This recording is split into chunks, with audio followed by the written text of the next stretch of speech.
ഇത് നമ്മൾ ഭയങ്കര സിമ്പിളായിട്ട് റെഡിയാക്കിയിട്ട് എടുക്കാൻ വേണ്ടിയിട്ട് പറ്റുന്ന ഒരു ഐസ്ക്രീമിൻ്റെ റെസിപ്പിയാണ് ചെയ്യാൻ വേണ്ടിയിട്ട് പോകുന്നത്. ക്രീമും പിന്നെ എന്താ പറയുക ബീറ്ററൊന്നും ഇല്ലാണ്ട് തന്നെ എല്ലാവർക്കും ഉണ്ടാക്കാൻ വേണ്ടിയിട്ട് പറ്റുന്ന നല്ല സോഫ്റ്റ് ആയിട്ടിരിക്കുന്ന ഒരു ഐസ്ക്രീം. അപ്പോൾ നിങ്ങൾ ട്രൈ ചെയ്ത് നോക്കാൻ വേണ്ടിയിട്ട് മറക്കരുത്. പിന്നെ ഇന്നലെ നമ്മൾ അപ്ലോഡ് ചെയ്തിട്ടുണ്ടായിരുന്നത് ഒരു പുഡിങ്ങിൻ്റെ റെസിപ്പിയായിരുന്നു. അതിനകത്ത് ഹണി കൂടി ചേർത്തിട്ടാണ് ആ പുഡിങ് റെഡിയാക്കിയിട്ട് എടുക്കുന്നത്. അപ്പോൾ അതിനകത്ത് 2-3 പേര് ചോദിച്ചിട്ടുണ്ടായിരുന്നു ഹണി ചൂടാക്കാൻ വേണ്ടിയിട്ട് പാടുണ്ടോന്ന്. അത് ഞാൻ ഇന്നലെ അപ്ലോഡ് ചെയ്തത് അതൊരു ഇറ്റാലിയൻ ഡിസർട്ട് കേട്ടോ. വെറും ഇറ്റാലിയൻ ഡിസർട്ട് അല്ല, അവരുടെ ഭയങ്കര പോപ്പുലർ ആയിട്ടുള്ള ഒരു ഡിസർട്ടാണ്. പക്ഷെ അവരതിനകത്ത് കുറേ ഹണിയൊക്കെ ചേർത്തിട്ടാണ് അത് റെഡിയാക്കിയിട്ട് എടുക്കുന്നത്. അവരതിനകത്ത് 2 കപ്പ് ഹണി ചേർത്തിട്ടാണ് അത് ഉണ്ടാക്കുന്നത്. അപ്പോൾ ഞാനതിലേക്ക് 1/2 കപ്പ് ഹണി ചേർത്തിട്ടാണ് അത് റെഡിയാക്കിയിട്ട് എടുക്കുന്നത്. ശരിക്കും കഴിക്കാൻ വേണ്ടിയിട്ട് നല്ല ടേസ്റ്റാണ്. അത് ഞാനിങ്ങനെ 2-3 പ്രാവശ്യം ഇങ്ങനെ കുറേശ്ശെ ഹണിയൊക്കെ ചേർത്തിട്ട് ഇങ്ങനെ ട്രൈ ചെയ്ത് ഒരു 1/2 കപ്പ് ഹണി ചേർത്തിട്ട് അത് റെഡിയാക്കിയിട്ട് എടുത്തത്. അപ്പോൾ നിങ്ങൾ ആ വീഡിയോ കാണാത്തിട്ടുണ്ടെന്ന് വെച്ചിട്ടുണ്ടെങ്കിൽ ആ വീഡിയോ കൂടിയിട്ട് കാണാൻ വേണ്ടിയിട്ട് മറക്കരുത്. പിന്നെ നിങ്ങളെല്ലാവരും സുഖമായിട്ടിരിക്കുന്നത് വിചാരിക്കണം. ഇവിടെ ഞങ്ങളെല്ലാവരും സുഖമായിട്ടിരിക്കണം. ഇന്നലത്തെ വീഡിയോയിൽ ഇൻട്രൊഡക്ഷൻ പറഞ്ഞിട്ടുണ്ടായിരുന്നില്ല. അപ്പോൾ കുറച്ച് പേരൊക്കെ ചോദിച്ചിട്ടുണ്ടായിരുന്നു എന്ത് പറ്റിയത്. പ്രത്യേകിച്ചൊന്നും പറ്റിയൊന്നുമില്ല, ഡ്രസ്സ് മാറാൻ വേണ്ടിയിട്ട് മടിയായിരുന്നു. അപ്പോൾ അതുകൊണ്ടാണ് ഇന്നലെ ഇൻട്രൊഡക്ഷൻ പറയേണ്ടിയിരുന്നത്. മിക്ക ദിവസം രാവിലെയാണ് ഞാൻ വീഡിയോ ചെയ്യുക. രാവിലെ വീട്ടിലെ പണിയൊക്കെ കഴിഞ്ഞ് പിന്നെ തിരക്ക് പിടിച്ചിട്ട് പിന്നെ വീഡിയോ റെക്കോർഡിങ്ങിലേക്ക് കിടക്കും. അപ്പോൾ ഇൻട്രൊഡക്ഷൻ പറയാൻ വേണ്ടിയിട്ട് അതിൽ നിന്നിട്ടുണ്ടെന്ന് വെച്ചിട്ടുണ്ടെങ്കിൽ ക്യാമറ അഡ്ജസ്റ്റ് ചെയ്ത് വയ്ക്കില്ല, അതിനൊക്കെ കുറച്ച് സമയം പോകും. അപ്പോൾ ഇന്നലെ ഭയങ്കര മടിയായിരുന്നു. പിന്നെ ഇവിടെ വേറെ പ്രത്യേകിച്ച് വിശേഷമൊന്നുമില്ല. പുറത്തെ ഐസൊക്കെ ഏകദേശം ഒരു 90%, ഒരു 90% പോയിട്ടുണ്ടെങ്കിൽ വളരെ കുറച്ച് ഐസ് മാത്രമേ ഉള്ളൂ.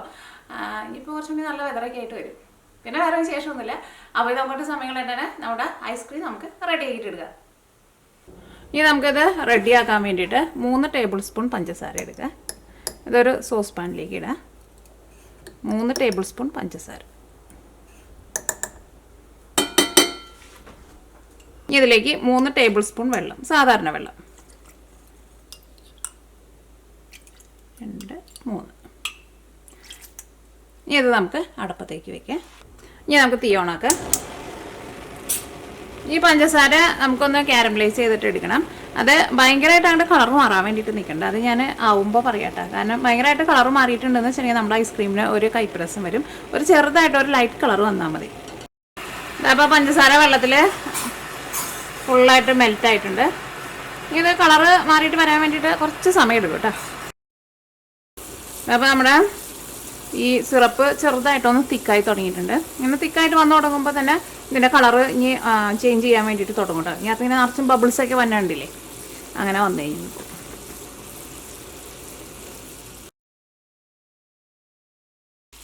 അതൊക്കെ ഇതേപോലെ ഇങ്ങനെ ഒരു തുള്ളിയായിട്ട് വീഴുന്നുണ്ടല്ലേ. ഇപ്പോഴും കളർ മാറിയിട്ടില്ല, കളറൊന്ന് മാറണം. ഇതിപ്പോൾ ഒരു നൂൽപ്പരുവാണ് ആയേക്കുന്നത്. ഇത് കഴിഞ്ഞിട്ടാണ് ഇത് നമ്മുടെ പഞ്ചസാര കാരമലൈസ് ആയിട്ട് വരാം. അത് നോക്കിക്കേ, ഇപ്പോൾ സൈഡിൽ നിന്നൊക്കെ ചെറുതായിട്ട് കളർ മാറി തുടങ്ങിയിട്ടുണ്ട്. ഇനി നമുക്ക് തീ ഓഫ് ചെയ്യാം. നമുക്ക് ഇത്രയ്ക്ക് കളർ മാറിയാൽ മതി, പ്രത്യേകം ശ്രദ്ധിക്കുക. സൈഡിൽ നിന്ന് തന്നെ ചെറുതായിട്ട് ഒരു യെല്ലോ കളറായി തുടങ്ങുമ്പോൾ തന്നെ നിങ്ങൾ തീ ഓഫ് ചെയ്തു. പിന്നെ ഈ പാൻ്റെ ചൂടുകൊണ്ട് ഇരുന്നിട്ട് ഒന്നും കൂടി ഒന്ന് കളർ മാറിക്കോളും.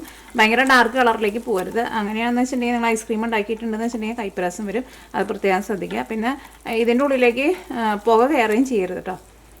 കട്ടി കുറഞ്ഞ പാനൊക്കെയാണെന്ന് വെച്ചിട്ടുണ്ടെങ്കിൽ ഒരുപാട് തീ അങ്ങോട്ട് കൂട്ടി വയ്ക്കുന്നുണ്ട്. ഇതിലേക്ക് ഞാനിവിടെ 1 ടേബിൾ സ്പൂൺ നല്ല ചൂടുള്ള വെള്ളം കൂടി ഇതിലേക്ക് ചേർക്കുന്നുണ്ട്.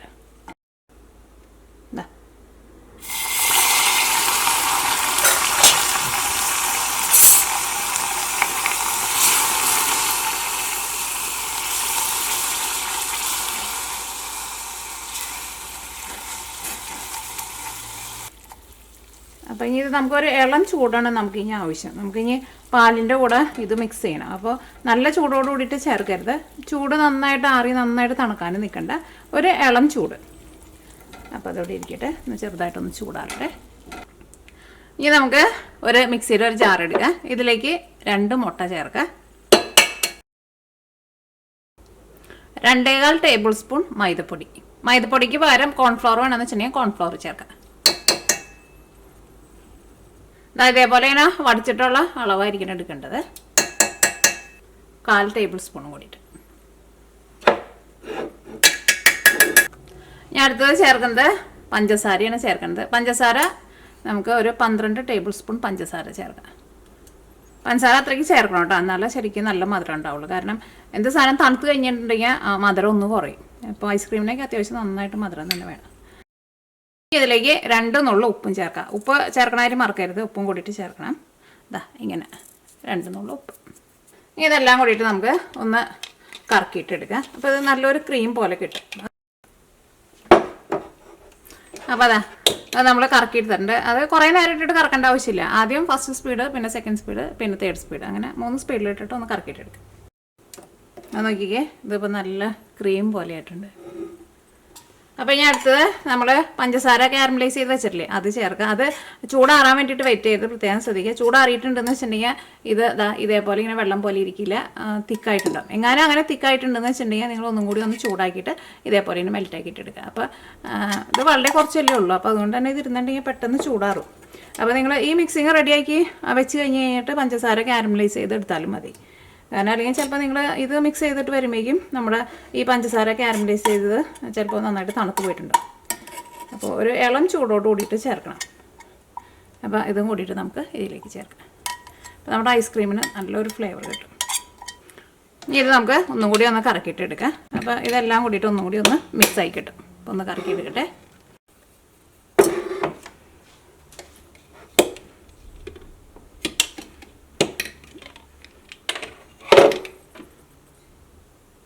അപ്പോൾ ഇതെല്ലാം കൂടിയിട്ട് കറക്കി എടുത്തിട്ടുണ്ട്.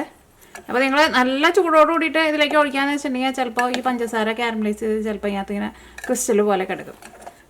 എന്നാൽ ഭയങ്കരമായിട്ട് ചൂടാറുകയും ചെയ്യരുത്. ഞാനും ചൂടാറി പോയിട്ടുണ്ടെന്ന് വെച്ചിട്ടുണ്ടെങ്കിൽ ജസ്റ്റ് ഒന്ന് ചൂടാക്കിയിട്ട് ഇതിലേക്ക് ചേർക്കാം. അപ്പോൾ നോക്കിക്കേ, ഇതേപോലെ. ഇനി നമുക്ക് ഇതിലേക്ക് 250 ml മെഷറിംഗ് കപ്പിൽ 2 കപ്പ് പാലിന് ചേർക്കുന്നത്.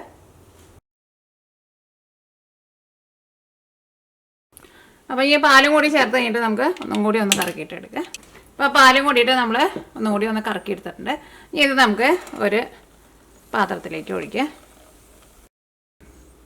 ജാറിൻ്റെ അടിയിൽ നോക്കിക്കേ, നമ്മുടെ പഞ്ചസാര കാരമലൈസ് ചെയ്ത് ചെറുതായിട്ട് കട്ട പോലെ കിടക്കുന്നുണ്ട്. അതും കൂടിയിട്ട് നിങ്ങൾ ഇതിലേക്ക് ഇട്ടോട്ടെ. ഞാൻ അടുപ്പത്തേക്ക് വയ്ക്കുക, തീ ഓണാക്കുക. ഇനി പ്രത്യേകം ശ്രദ്ധിക്കുക, അത് നിങ്ങൾ നിർത്താണ്ട് ഇളക്കി കൊടുത്തുകൊണ്ടിരിക്കുക. ഇത് ചെറുതായിട്ടൊന്ന് തിക്കായിട്ട് വരണം. അത് പാല് ഒന്ന് നന്നായിട്ട് ചൂടായി കഴിഞ്ഞിട്ടുണ്ടെന്ന് വെച്ചിട്ടുണ്ടെങ്കിൽ പെട്ടെന്ന് തിക്കാവാൻ വേണ്ടിയിട്ട് തുടങ്ങും.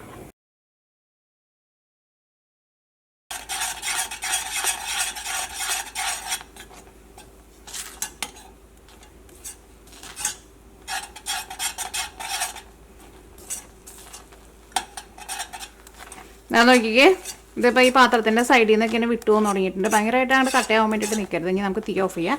ഇത് ചൂടാറി കഴിയുമ്പോൾ ഇത് ഇരുന്നിട്ട് ഒന്നും കൂടി ഒന്ന് കട്ടയാവും. അത് പ്രത്യേകം നിങ്ങൾ ശ്രദ്ധിക്കണം കേട്ടോ. കാരണം ഭയങ്കര കട്ട പോലെ ആവാൻ വേണ്ടിയിട്ട് നിൽക്കരുത്. സൈഡിൽ നിന്ന് ചെറുതായിട്ടൊന്ന് ഇങ്ങനെ വിട്ടു പോകുന്ന തുടങ്ങുമ്പോൾ തന്നെ തീ ഓഫ് ചെയ്യാം. നമുക്കിങ്ങനെ ഇളക്കുമ്പോൾ അറിയാൻ വേണ്ടിയിട്ട് പറ്റും. ഒരു ക്രീമായിട്ട് ഇരിക്കണം നമ്മൾ ഓഫ് ചെയ്യണ സമയത്ത്. പിന്നെ തീ ഓഫ് ചെയ്താലും കുറച്ച് നേരം ഇതേപോലെ നിങ്ങൾ നന്നായിട്ടൊന്ന് ഇളക്കി കൊടുക്കുക. കാരണം തീ ഓഫ് ചെയ്താലും നമ്മുടെ പാനിന് അത്യാവശ്യം നല്ല ചൂടുണ്ടാവും. അപ്പോൾ നമ്മൾ ഇളക്കിയിടാന്ന് വെച്ചിട്ടുണ്ടെങ്കിൽ ചിലപ്പോൾ ഇത് അടിയിൽ പിടിക്കും. എസൻസ് ഞാനിവിടെ 1 ടീസ്പൂണാണ് ചേർക്കുന്നത്. അത് നിങ്ങൾ ഫസ്റ്റ് 1 ടീസ്പൂൺ ചേർക്കുക. അത് കഴിഞ്ഞിട്ട് പിന്നെ എല്ലാം കൂടിയിട്ട് മിക്സ് ചെയ്ത് കഴിഞ്ഞിട്ട് പിന്നെ ടേസ്റ്റ് നോക്കിയിട്ട് വാനില എസൻസിൻ്റെ ഫ്ലേവർ നിങ്ങൾക്ക് കുറച്ചും കൂടി വേണമെന്ന് വെച്ചിട്ടുണ്ടെങ്കിൽ അതനുസരിച്ചിട്ട് കൂടുതൽ ചേർത്ത് കൊടുക്കാം. വാനില എസൻസ് ചേർത്ത് കഴിഞ്ഞിട്ട് ഇതേപോലെ നന്നായിട്ട് മിക്സ് ചെയ്യണം. അപ്പോൾ നമ്മുടെ മിക്സിങ് ചൂടാറി തുടങ്ങിയിട്ടുണ്ട്. ഇനി നിങ്ങളുടെ ഐസ്ക്രീമിന് എന്തെങ്കിലും കളർ കൊടുക്കണമെന്ന് വെച്ചിട്ടുണ്ടെങ്കിൽ എന്തെങ്കിലും നമുക്ക് ഇഷ്ടമുള്ള കളർ കൊടുക്കാം. അപ്പോൾ ഞാനിവിടെ ഒരു ലൈറ്റ് പിങ്ക് കളറാണ് കൊടുക്കാൻ വേണ്ടിയിട്ട് പോകുന്നത്. അത് റെഡ് ഫുഡ് കളർ കൊടുത്തിട്ടുണ്ടെന്ന് വെച്ചിട്ടുണ്ടെങ്കിൽ കുറച്ച് കൊടുത്തിട്ടുണ്ടെന്ന് വെച്ചിട്ടുണ്ടെങ്കിൽ നമുക്ക് നല്ല ഭംഗിയുള്ള ഒരു പിങ്ക് കളർ കിട്ടും. അപ്പോൾ ഇത് കൊടുക്കണമെന്ന് ഒരു നിർബന്ധമില്ല കേട്ടോ. നിങ്ങളുടെ അടുത്ത് നല്ല ഫുഡ് കളർ ഉണ്ടെന്ന് വെച്ചിട്ടുണ്ടെങ്കിൽ മാത്രം കൊടുത്താൽ മതി.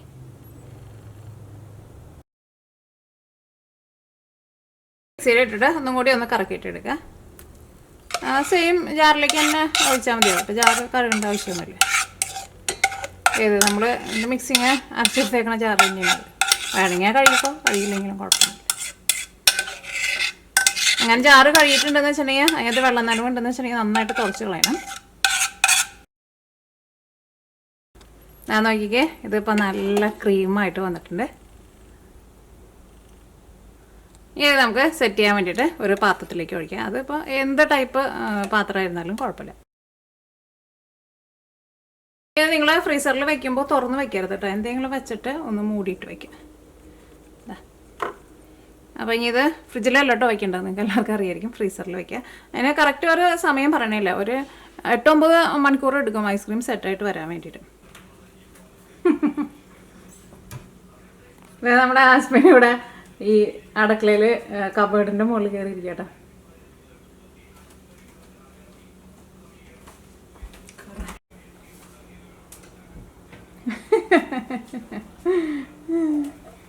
ആളെ അവിടെ കളിക്കുക, ആ കബേർഡിൻ്റെ മുകളിൽ ഇങ്ങനെ കയറിയിരിക്കും. ഞങ്ങളിപ്പോൾ രാത്രി ഭക്ഷണം കഴിക്കാൻ വേണ്ടിയിട്ട് ഇരുന്നത്. അപ്പോൾ അവനെല്ലാവരും കാണാൻ വേണ്ടിയിട്ട് ഞങ്ങൾ ഭക്ഷണം കഴിക്കുമ്പോൾ അവൻ അതിൻ്റെ മുകളിൽ കയറിയിരിക്കും. അവനെ ഞങ്ങൾ ഭക്ഷണം വെച്ച് കൊടുക്കും കേട്ടോ. അവൻ വേഗം കഴിക്കുക, എന്നിട്ട് മുകളിൽ കയറിയിരിക്കും. ഇടയ്ക്ക് അവനോട് കിടന്ന് ഉറങ്ങുകയും ചെയ്യും.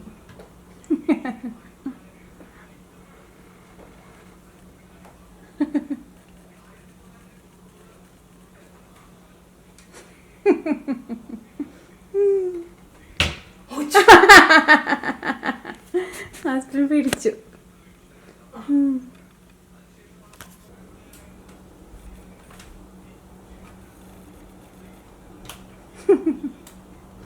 അവനെ ഇറങ്ങാൻ വേണ്ടിയിട്ട് ഞങ്ങൾ കുറച്ചു നേരം വിളിച്ചു. അപ്പോൾ അവനെ ഇറങ്ങാൻ ഇഷ്ടമില്ല.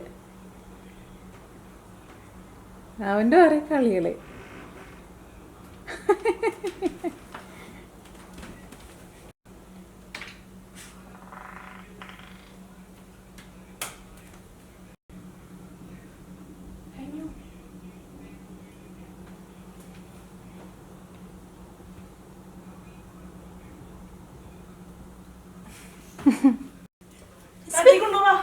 അതൊക്കെ എടുത്തിട്ട് താഴത്തേക്ക് പോരെ.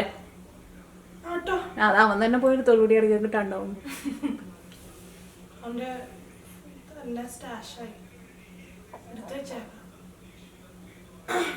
ഇറങ്ങി താഴെ.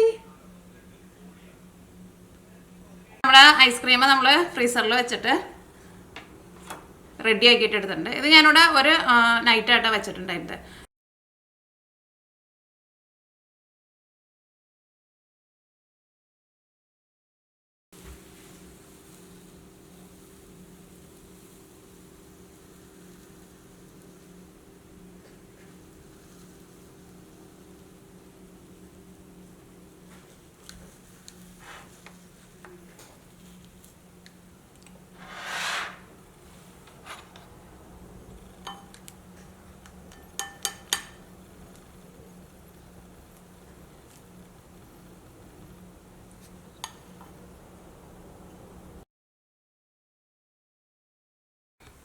നോക്കിക്കേ, നമ്മുടെ ഐസ്ക്രീം റെഡി ആയിട്ടുണ്ട്. നല്ല ക്രീം പോലെ ഇരിക്കുന്ന ഐസ്ക്രീം ആട്ടോ. അപ്പോൾ നിങ്ങളെല്ലാവരും ട്രൈ ചെയ്ത് നോക്കാം. ട്രൈ ചെയ്ത് നോക്കിയിട്ട് ഫീഡ്ബാക്ക് പറയാൻ വേണ്ടിയിട്ട് മറക്കരുത്.